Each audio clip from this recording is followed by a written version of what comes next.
Welcome, my dear students, to the chapter Wave Optics.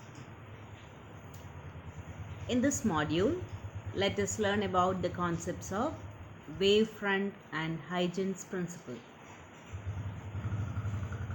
Wavefront is an imaginary surface representing corresponding points of a wave that vibrate in unison.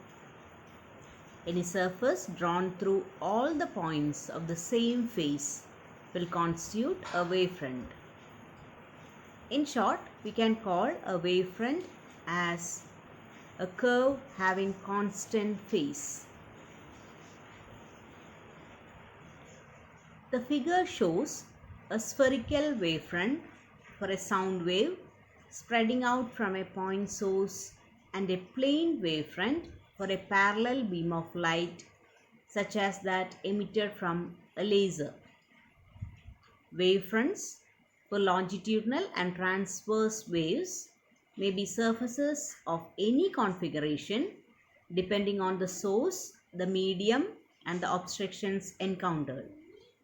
So in this picture, you can see a spherical wavefront WS and a plane wavefront WP. Now let us see in detail about the various shapes of wavefronts. A plane wavefront will be simply a plane. Spherical wavefront will be spherical in shape. Cylindrical wavefront will be cylindrical in shape. Converging wavefront will be converging to a particular point, and diverging spherical wavefront will be diverging from a particular point. In this figure, you can see 3 points F1, A and F2, and waves emanating from these 3 points after a time tau propagating with a velocity v will reach the points G1, A' and G2.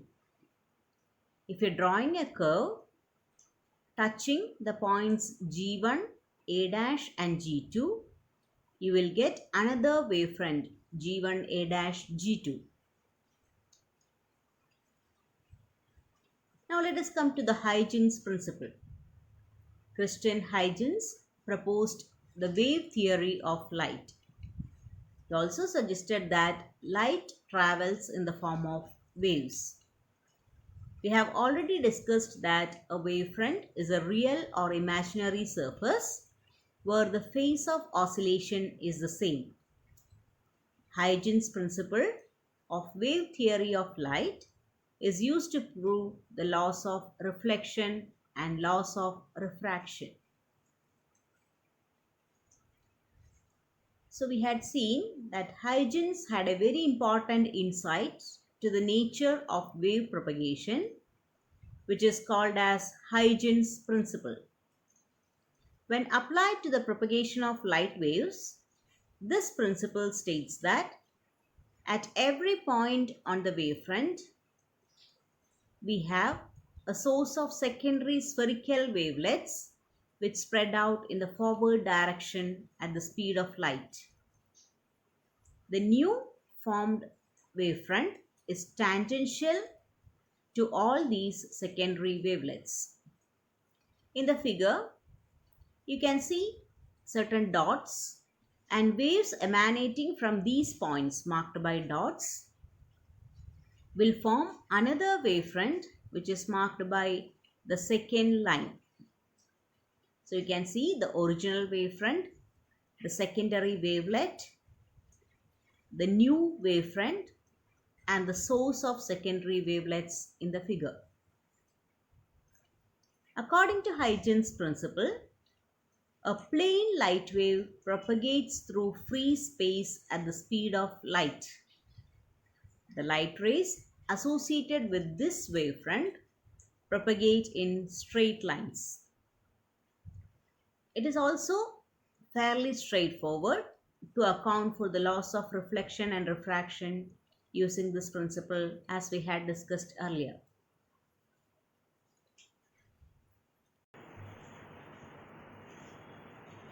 So we have discussed that according to Huygens principle, each point on a primary wavefront serves as a source of spherical secondary wavelets that advance with a speed and frequency equal to those of the primary wave. The primary wavefront at some later time is the envelope of these wavelets. In this picture, you can see that T1 is the source of production of waves, and after a time T2, you can form the secondary wavelets by joining the waves coming from all the points in T1. Similarly, at a time T3, by joining all the points which reach at T3 from T2 can be joined together to get the tertiary wavelet. This is shown for a spherical wave in figure 3. In figure 2, the same thing is shown for a planar wave. And in the first figure, from a point source after a time t, the part of spherical wavefront is shown to you. So the point that we have discussed earlier is that from points A1, B1, C1 and D1, which is taken at a reference time t equivalent to 0, after a time t equivalent to tau, we can see that the waves emanating from these points will reach the points A2, B2, C2 and D2. And if we are joining all these points A2, B2, C2 and D2, which emerge from A1, B1, C1 and D1, we will get the secondary wavefront, which is G1, G2. This is the secondary wavefront of the plane wavefront F1, F2. Similarly, in the second figure, from a point O, let D1, D2 be a section of the wavefront. After a time tau, we will get the secondary wavefront F1A, F2, and after another time interval of tau second, we will get another wavefront G1A G2. The first case is for a plane wave and the second case is for a spherical wave. Hope you have got an idea about wavefronts, Huygens principle, and how to draw the secondary wavelets from a primary wavefront. Thank you, dear students.